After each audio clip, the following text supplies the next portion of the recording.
요한복음 12장 44절에서 50절까지의 말씀. 요한복음 12장 44절에서 50절까지 말씀 한 절씩 교독합니다.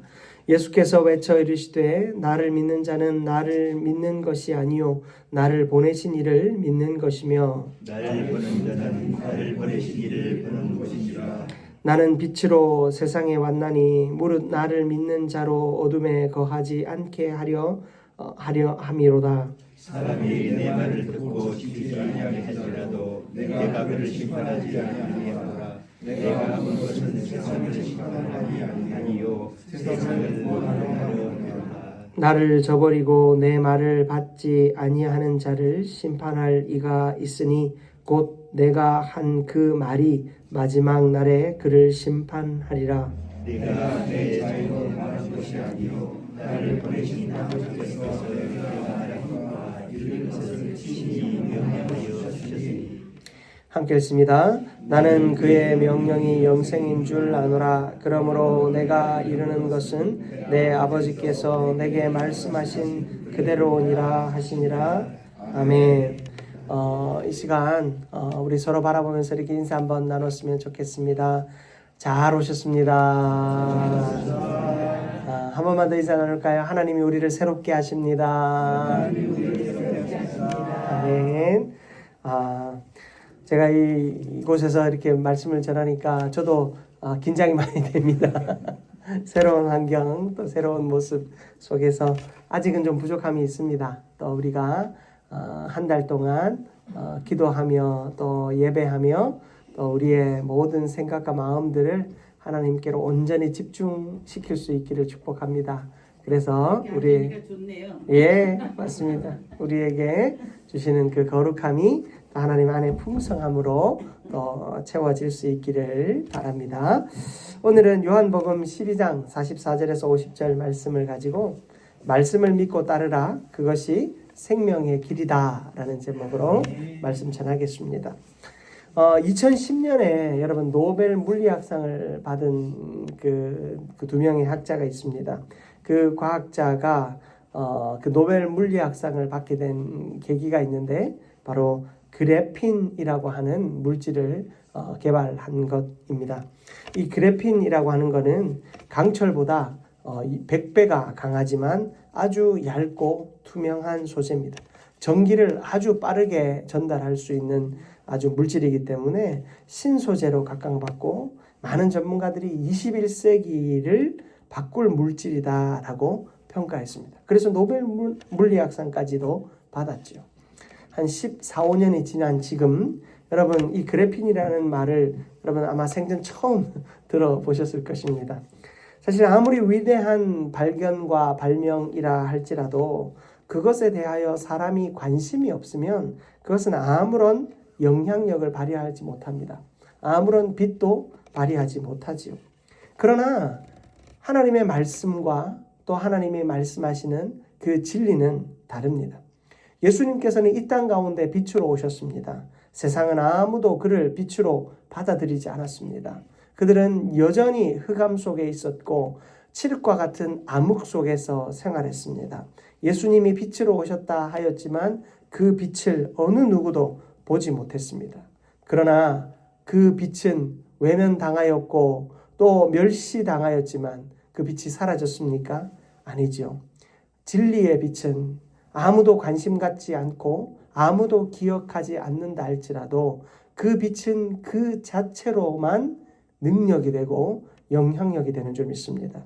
그 빛이 우리 가운데 오셨기에 지금 저와 여러분들이 구원받은 백성으로 하나님 앞에 서 있고 내가 의도한 바 아니고 내가 노력한 바 아니지만 내 속에 성령님께서 선물처럼 찾아오셔서 믿게 하시고 어느 누구도 이해할 수 없고 설명할 수 없는 강권적인 능력의 역사를 우리가 경험하였습니다. 세상이 놀랄 만한 진리도 관심 갖지 않으면 나에게 아무 의미가 없지만 하나님의 진리는 우리 모두에게 찾아오셔서 하나님이 선택한 이에게 영원한 생명을 주십니다. 바로 그러한 빛이 있었기에 우리는 오늘 그리스도 안에서 영원한 천국을 바라보며 살아가는 하나님의 백성, 참 하나님의 자녀가 되었습니다. 오늘 말씀을 통하여서 어느 누구도 비교할 수 없고 부정할 수 없는 이 진리의 빛이 우리 가운데 찾아오셨음을 깨닫고 그 빛 가운데 우리가 또한 어떻게 살아가야 할지 깨닫는 시간 되기를 축복합니다. 첫 번째로 우리는 예수님의 빛은 하나님의 빛을 만나게 한다라는 사실을 깨달아야 하겠습니다. 여러분 44절 말씀을 다시 한번 보십시오. 본문 44절 말씀을 보시면 나를 믿는 자는 나를 믿는 것이 아니요 나를 보내신 이를 믿는 것이며. 아멘. 자, 나를 믿는 자는 나를 믿는 것이 아니라 나를 보내신 자를 믿는 것이다 말씀하고 있습니다. 이것은 예수님과 하나님 사이에 완전한 연합이 있다라는 것을 우리에게 말해줍니다. 예수님과 하나님 사이에는 어떠한 차별도 없고 차이도 없습니다. 예수님의 말씀의 사역은 또 예수님의 빛과 생명의 사역은 바로 하나님의 존재 자체, 하나님을 온전히 계시하여 주시는 사역인 것입니다.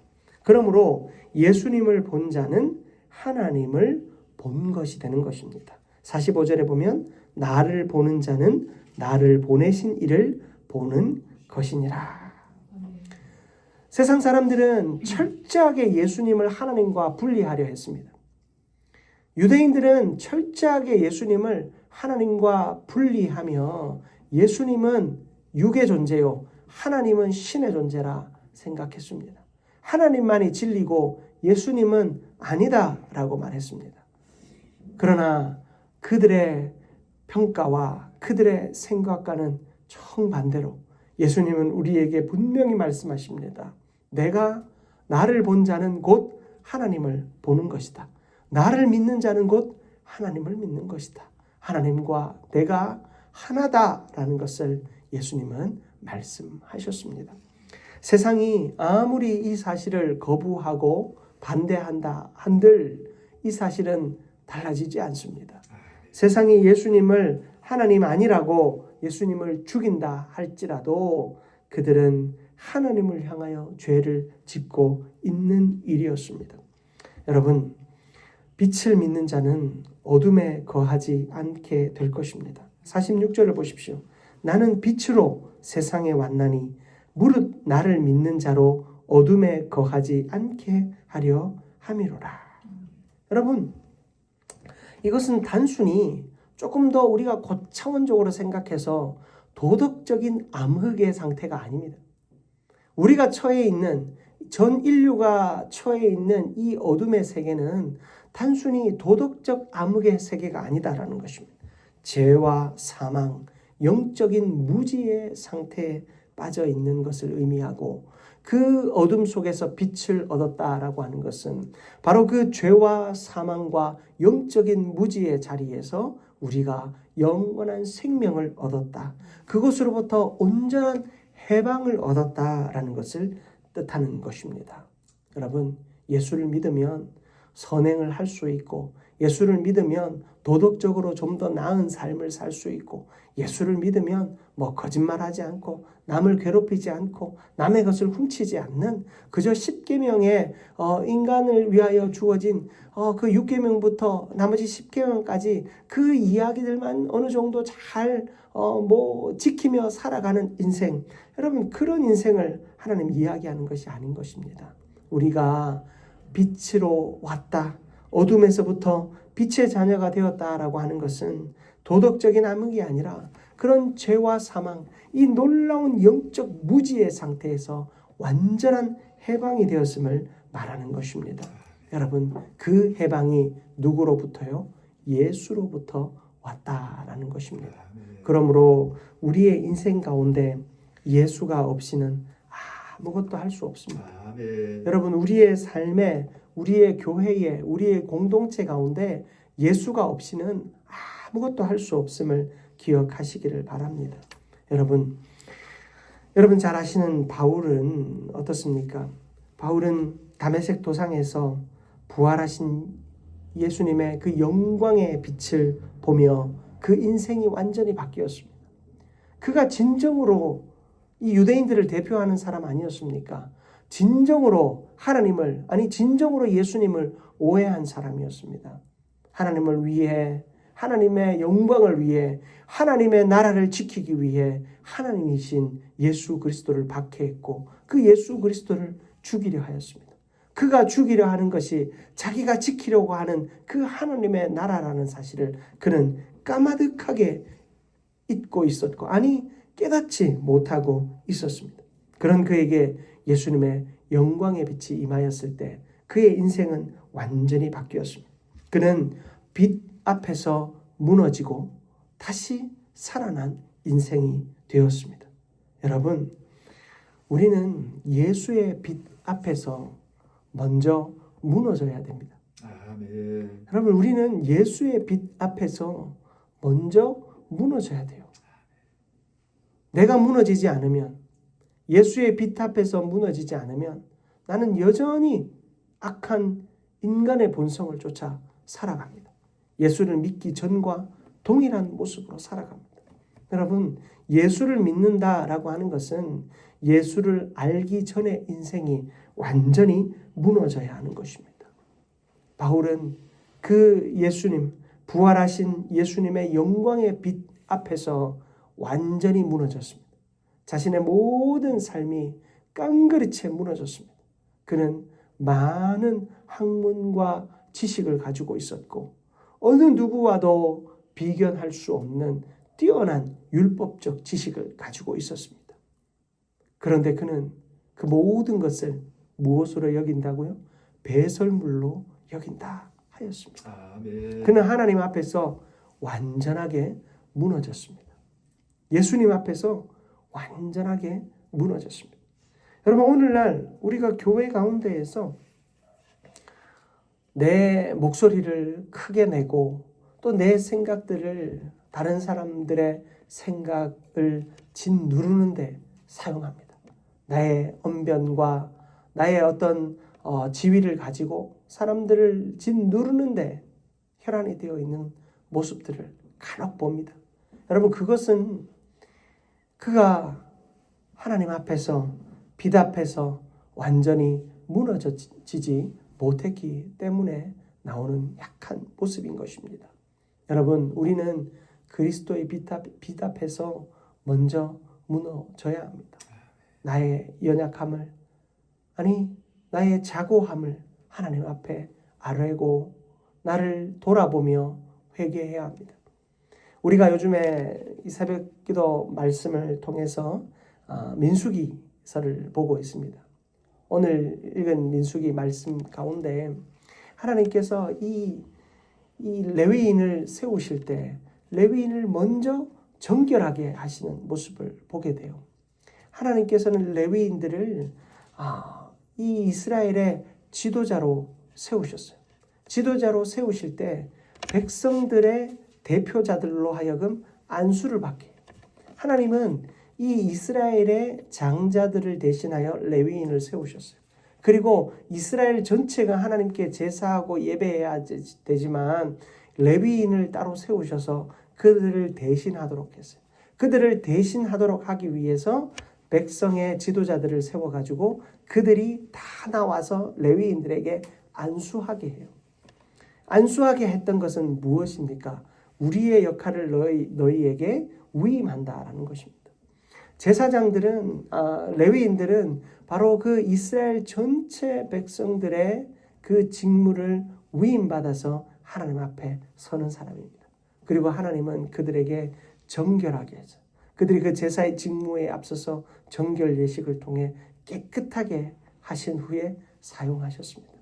여러분, 하나님 앞에 쓰임받는 자는 철저하게 하나님의 뜻대로 사용되는 자들입니다.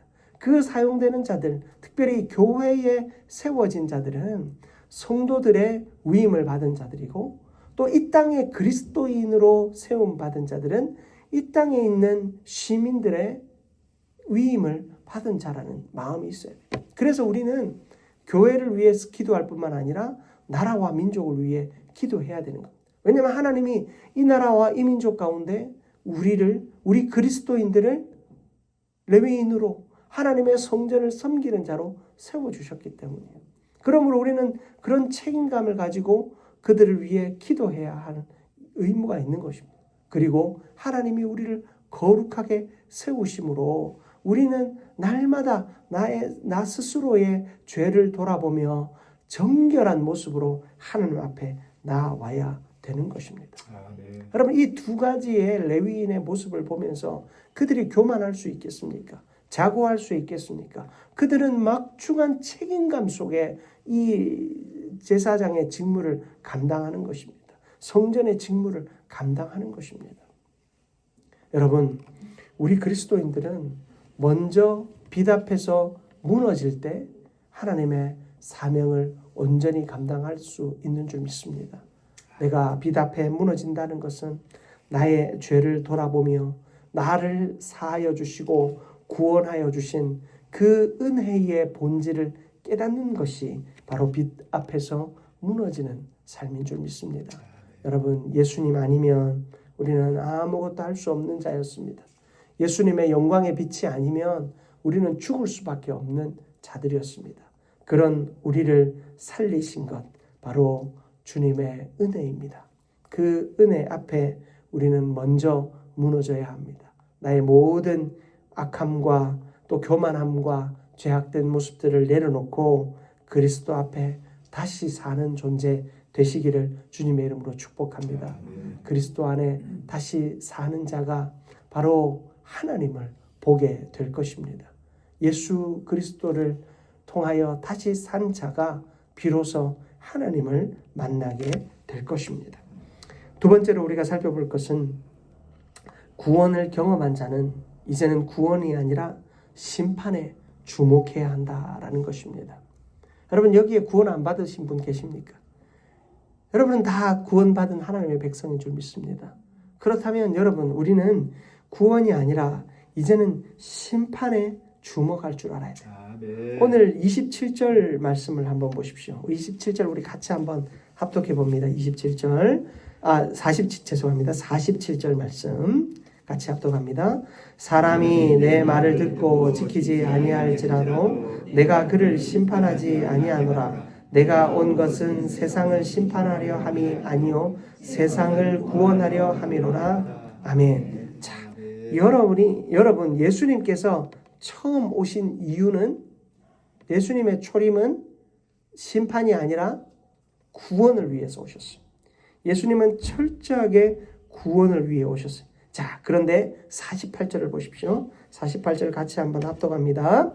나를 저버리고 내 말을 받지 아니하는 자를 심판할 이가 있으니 곧 내가 한 그 말이 마지막 날에 그를 심판하리라. 아멘. 여러분, 그러나 예수님의 말씀을 거절하는 자는 마지막에 어떻게 된다고요? 심판을 받게 될 것이다. 예수님의 초림과 재림의 사역을 우리는 구별해서 봐야 돼요.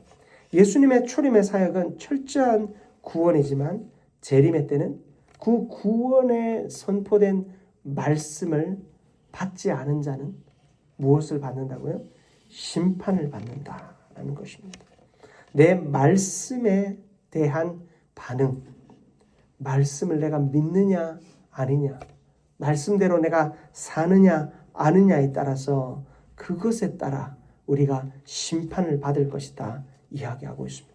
그러면 여러분, 마지막 날에 예수님이 재림하여 이 땅 가운데 오셨을 때 우리를 심판하십니다. 그 심판하실 때 그 심판의 기준이 무엇이겠습니까? 하나님의 말씀인 것입니다. 여러분, 그 하나님의 말씀을 우리가 엄히 받아야 해요.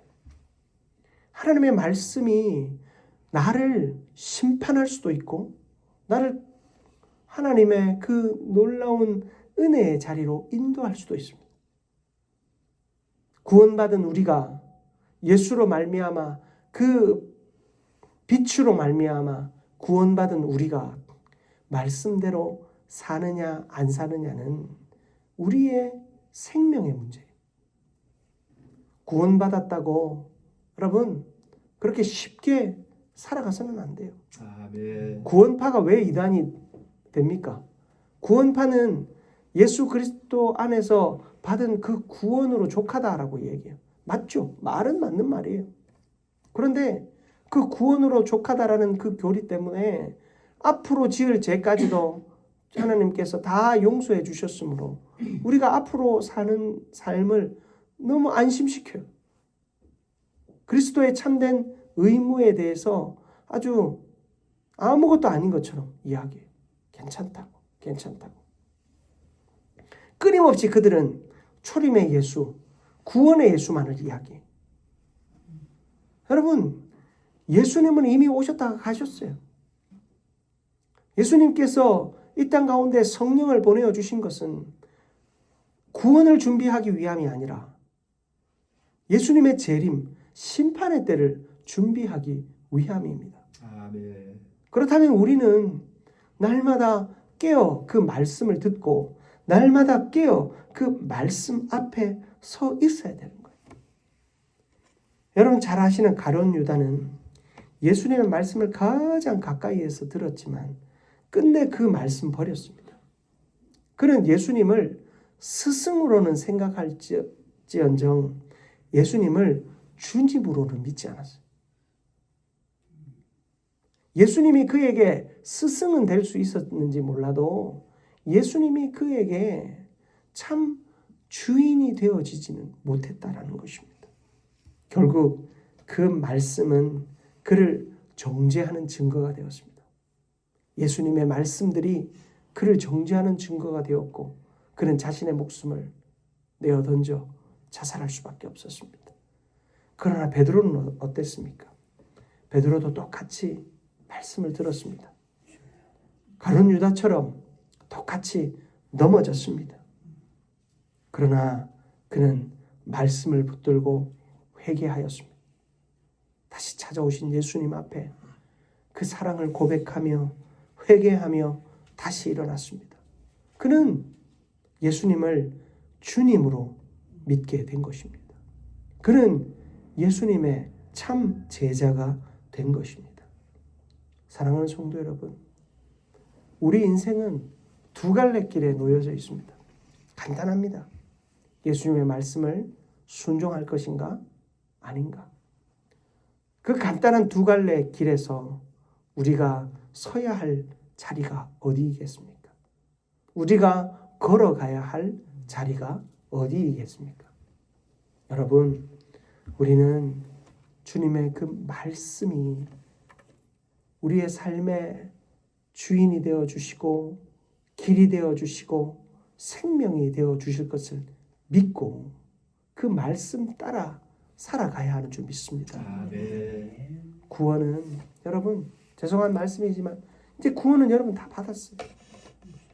구원받은 자가 그 말씀대로 살아갈 때 의의 심판을 받을 것인지 하나님의 진노의 심판을 받을 것인지 우리의 인생을 결정하게 됩니다.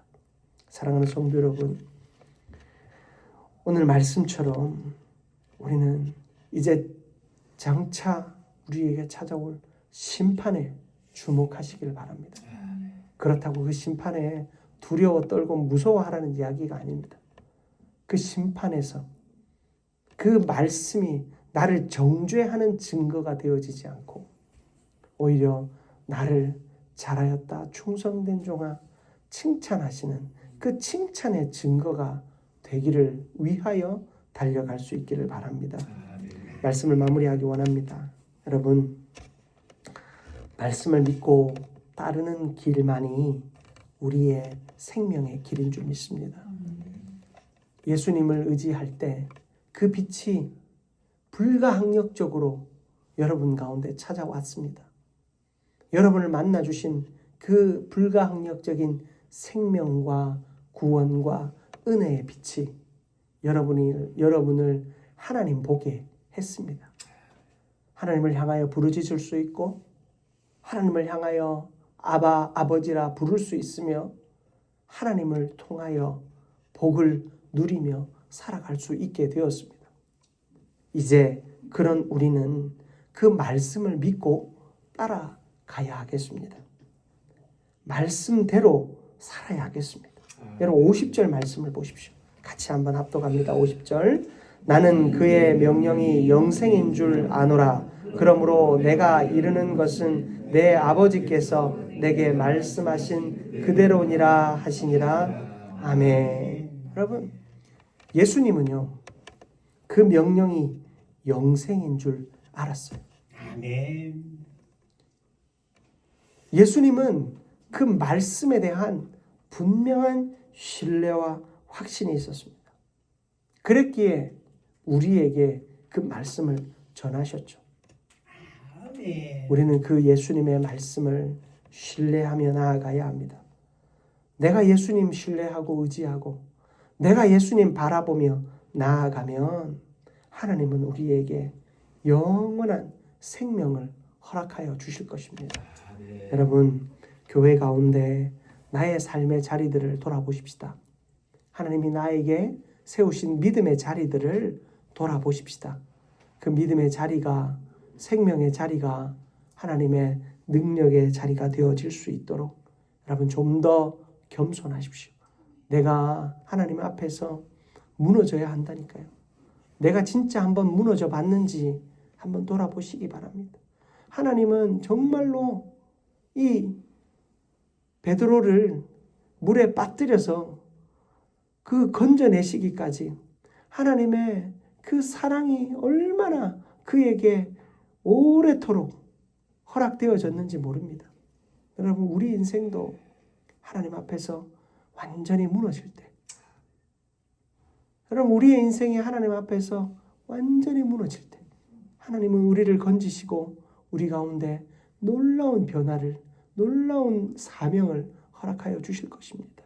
아멘. 여러분 내 마음이 먼저 하나님 앞에 온전히 드려질 수 있도록 우리의 믿음이 겸손히 하나님 앞에 드려질 수 있도록 오늘도 믿음으로 하나님 앞에 나아가는 우리 모두가 되기를 주님의 이름으로 축복합니다. 아멘.